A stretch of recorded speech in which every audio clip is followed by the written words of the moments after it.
plus que milliardaire, oh, plus que milliardaire, oh, plus que milliardaire, oh. Moi je me vante parce que j'ai Jésus. Plus que milliardaire, oh, plus que milliardaire, oh, plus que milliardaire, oh. Moi je me vante parce que j'ai Jésus. Les hommes se vantent parce qu'ils ont des comptes bancaires. Les hommes se vantent parce qu'ils ont des belles femmes. Les hommes se vantent parce qu'ils ont des belles voitures. Moi je me vante parce que j'ai Jésus.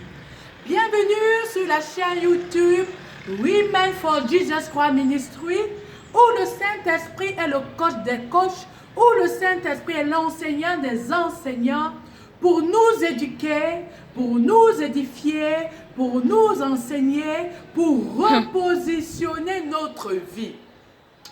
Ce matin, le Seigneur voudrait qu'on parle de quelque chose qui mine, quelque chose qui trouble beaucoup de chrétiens malheureusement et les autres qui ne sont pas chrétiens, c'est-à-dire la vision. Beaucoup vont se demander, vision, vision, est-ce qu'en Christ on a une vision? Oui, en Christ on a une vision. Le Seigneur nous a créés pour accomplir une vision précise. Et c'est cette vision qui est notre raison d'exister. Aujourd'hui, malheureusement, nombreux sont les chrétiens qui ne connaissent pas leur raison d'exister. Et lorsque tu ne connais pas ta raison d'exister, tu ne peux pas avoir une vision donnée. C'est pour ça que la parole de Dieu dit dans le psaume 32, 8, David dit à Dieu, instruis-moi et montre la voie que je dois suivre. Tu seras mon conseiller. C'est à nous, en qualité de chrétiens, que nous devons demander à Dieu, Seigneur, pourquoi tu m'as créé? Oui, premièrement, c'est pour t'adorer et te servir. Deuxièmement, quelle est ma raison d'exister? David avait une raison d'exister, celui d'être roi. Esther avait une raison d'exister, celle d'être reine et de sauver son peuple.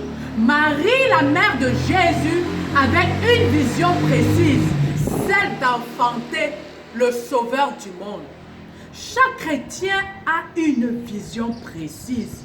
Nous devons demander à Dieu quelle est notre vision.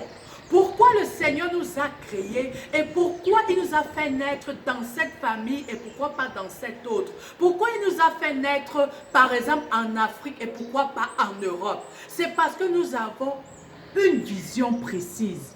C'est pour ça en ce matin le Seigneur nous interpelle, que nous revenons à lui et nous lui demandons, Seigneur, quelle est la vision? Quelle est la mission que tu as pour moi? Parce que lorsque tu connais ta vision, tu connais ta raison d'exister, tu connaîtras aussi les personnes avec qui tu dois fonctionner pour accomplir cette vision. Parce que il serait triste à la fin de notre vie que le Seigneur nous dise, tu n'as pas accompli la mission pour laquelle je t'ai envoyé. Tu me dis, mais quelle mission, Seigneur?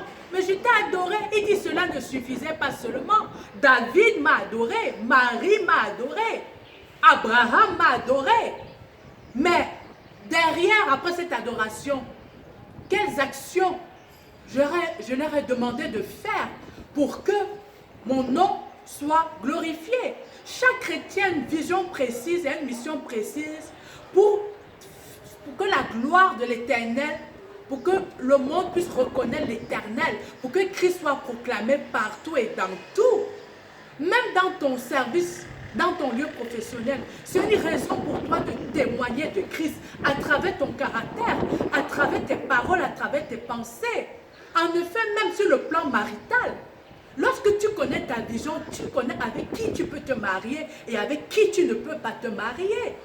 Parce que le Seigneur va te donner l'esprit de discernement pour voir en la personne qui vient vers toi, est-ce qu'il est capable ou est-ce qu'elle est capable d'être ton potentiel partenaire dans le mariage pour accomplir la vision que tu as donnée. Mais malheureusement aujourd'hui, beaucoup d'hommes et de femmes cours après le mariage sans d'abord discerner est-ce que cette femme ou cet homme est capable de m'accompagner dans la mission que Dieu m'a donnée. C'est pour ça qu'il est important de connaître sa mission. Ainsi, on ne fera pas de mariage contraire à Christ parce qu'on pourra discerner le potentiel qui est dans cette personne pour nous accompagner dans la mission. Parce que le plus important, même dans un mariage, ce n'est pas le fait de se marier. Le plus important, c'est d'accomplir la mission que Dieu nous a donnée en nous associant avec X ou Y. Même dans les affaires de business. Ce n'est pas avec tout partenaire qu'on doit s'associer pour réaliser un business. Nous n'avons pas le même état d'esprit, nous n'avons pas la même vision, nous n'avons pas les mêmes fondations. La lumière et les ténèbres ne peuvent pas fonctionner ensemble. Même dans le business, on doit demander à Dieu, Seigneur, où dois-je investir et avec qui je dois investir? Donc dans tous les domaines précis, nous devons demander à Dieu, quelle est ta vision, ta mission pour moi dans ce domaine et avec qui dois-je m'associer? Que le Saint-Esprit, qui est le meilleur enseignant, qui est l'Esprit de l'Éternel, continue à se révéler à nous à travers ce sujet. Quelle est ma raison d'exister? Quelle est ma vision? Saint-Esprit, parle-nous, édifie. Soyons bénis au nom puissant de Jésus-Christ. Amen.